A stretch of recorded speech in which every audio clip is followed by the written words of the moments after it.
Hey, salut tout le monde, ici Tsukushi Corp. Aujourd'hui, on se retrouve pour la review de la saison 1 de Lookism, et non pas Lookism.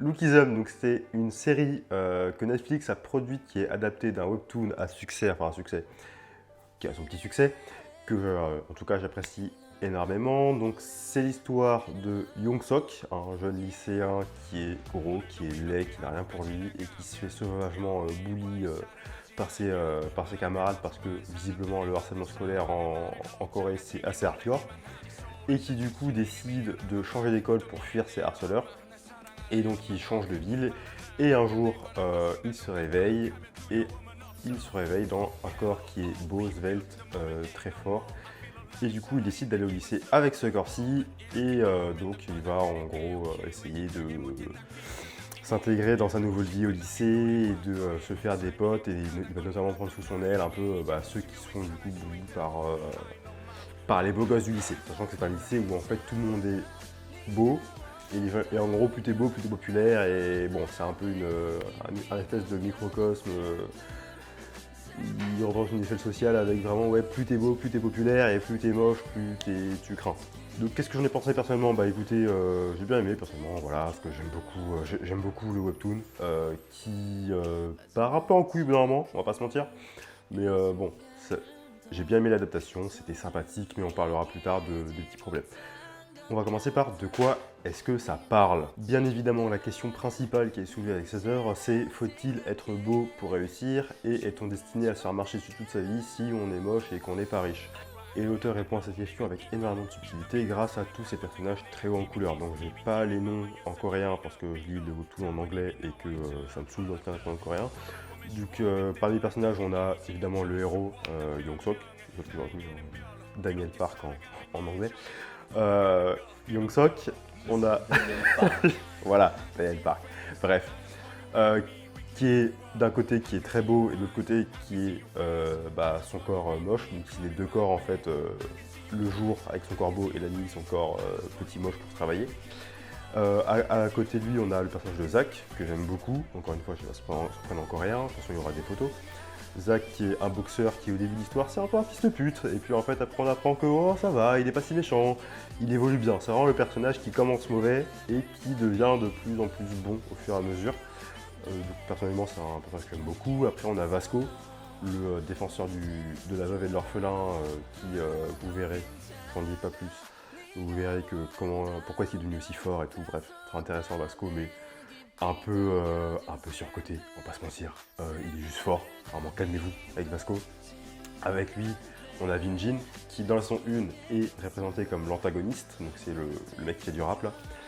C'est l'antagoniste de la saison 1. Lui, c'est un fils de pute, c'est-à-dire que le mec, il est rappeur, il pense qu'il est super doué, il est beau gosse, il a un peu de thunes, et du coup, il se permet de descendre notamment un des autres personnages principaux de la série, qui lui effectivement n'est pas beau et est très laid et il n'a rien pour lui, et du coup tout le monde le frappe et le victimise et voilà. Qui veut faire du rap également, sauf que du coup on le laisse pas faire alors qu'il est bien meilleur que Vinjin en l'occurrence. Et donc du coup Vinjin qui lui est un gros fils de pute et qui n'évoluera pas dans la saison 1. C'est pas clairement, c'est vraiment juste le méchant pour le coup. C'est dommage parce que on reparlera après de la suite de comment ça va évoluer. Et évidemment, en dernier personnage important, on a Jay. Jay le bro, le GOAT, le BFF, Jay. Voilà, juste. Non, en gros, Jay, c'est le mec, c'est un mec qui est discret, il est hyper beau gosse, même s'il a une frange, je lui dis comment est-ce que tu vois avec cette frange frérot. Et en fait, il est pété de thunes.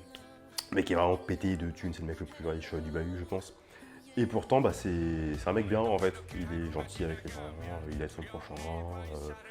Donc c'est juste un mec gentil. Et justement, avec tous ces personnages, en fait, l'auteur nous montre que c'est pas juste l'apparence qui fait la personne. Tu peux être quelqu'un d'extrêmement riche, d'extrêmement beau et être gentil, et tu peux être un mec qui n'a rien pour lui dans la vie et être un gros fils de pute.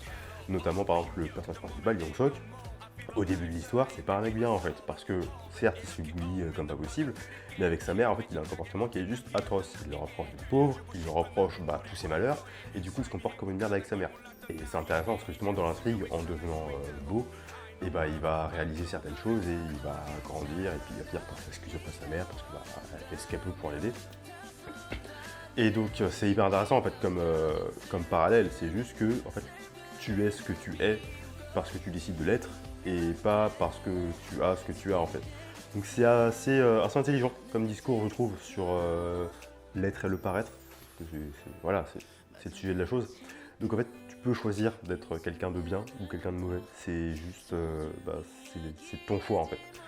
Tu peux, comme je disais, être un mec qui n'a rien pour lui et être un gros enculé. Et au-delà de Yongsok, il y a évidemment le personnage de Jio, auquel on fait coucou. Je n'en dirai pas plus, dans son 1, il est encore très bien, mais ça va être compliqué par la suite. Et la suite, parlons-en. C'est là que pour moi est le problème de cet animé en fait. C'est que l'épisode, c'est un webtoon qui part très vite en couille en fait. C'est pas. Au début, c'est très cet aspect social, l'être, le paraître, tout ça. Et après, ça devient un gros furio en fait. C'est juste de la baston. C'est très cool. Moi, j'aime beaucoup. Hein. Je suis au chapitre 400 et quelques là. Je suis à jour.